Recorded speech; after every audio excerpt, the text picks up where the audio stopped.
আসসালামু আলাইকুম ওয়া রাহমাতুল্লাহ।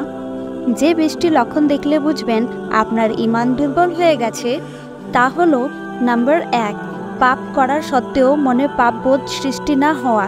নাম্বার 2, কোরআন তেলাওয়াতের ব্যাপারে অনীহা ও অনাগ্রহ বোধ করা। নাম্বার 3, ভালো কাজে আলসামি বোধ হওয়া বা ঢিলেমি করা, যেমন নির্ধারিত সময়ে সালাত আদায় না করা। নাম্বার 4, রাসূল সাল্লাল্লাহু আলাইহি ওয়াসাল্লামের সুন্নাহর অনুশীলনের ব্যাপারে অবহেলা করা। নাম্বার 5, খামখেয়ালি মেজাজ, যেমন সামান্য বিষয়ে তুলকালাম করে ফেলা বা মেজাজ সবসময় খিটমিটে হয়ে থাকা ইত্যাদি। নাম্বার 6, কোরআন তেলাওয়াত শুনে বিশেষ করে পাপের জন্য শাস্তি কিংবা সৎ কাজের জন্য পুরস্কারের কথা বলা হয়েছে এমন আয়াতগুলো শুনেও হৃদয়ে কোনো প্রভাব বা অনুভূতি তৈরি না হওয়া।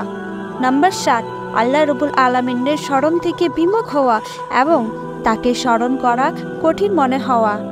নাম্বার 8, শরিয়া বিরোধ কার্যকলাপে লিপ্ত হওয়ার পরেও মনে কোনো অনুশোচনা বা অনুতাপ বোধ না হওয়া।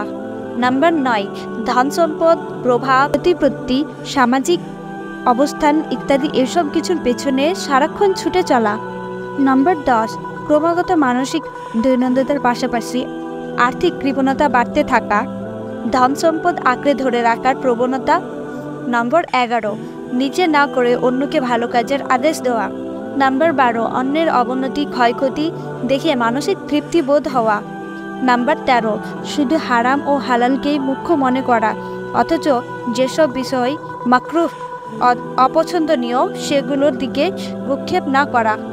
নম্বর 14, কেউ কোনো ভালো বা ছোট কাজ করলে তাকে নিয়ে হাসাহাসি করা, যেমন কেউ হয়তো মসজিদ ঝাড়ু দিল, তা অবশ্যই ভালো কাজ, কিন্তু কাজটি ছোট বলে তাকে নিয়ে হাসাহাসি করা। নাম্বার 15, নিজে মুসলিম হয়ে অন্য মুসলিমদের কল্যাণের সাধনের ব্যাপারে কোনোরূপ প্রচেষ্টা বা মাথা ব্যথা না থাকা। নাম্বার 16, ইসলামে তথা মুসলিমদের কল্যাণ এবং উন্নতি হয় এমন বিষয়ে দায়িত্বহীনতার পরিচয় দেওয়া।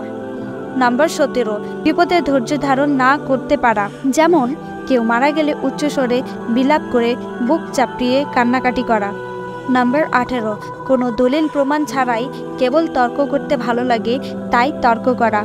নাম্বার 19, দুনিয়ার মোহে অন্ধ হয়ে যাওয়া, এর একটি লক্ষণ হলো পার্থিব কোনো কিছু ক্ষতি হলেই মানসিকভাবে ভেঙে পড়া। নাম্বার 20, সবসময় নিজেকে নিয়ে ব্যস্ত থাকা, নিজের স্বার্থ সিদ্ধির জন্য শুধু বেঁচে থাকা, চরম আত্মকেন্দ্রিক জীবনযাপন করা। মহান আল্লাহ তাআলা আমাদের সকলের ঈমানকে মজবুত করে দিন, আমিন।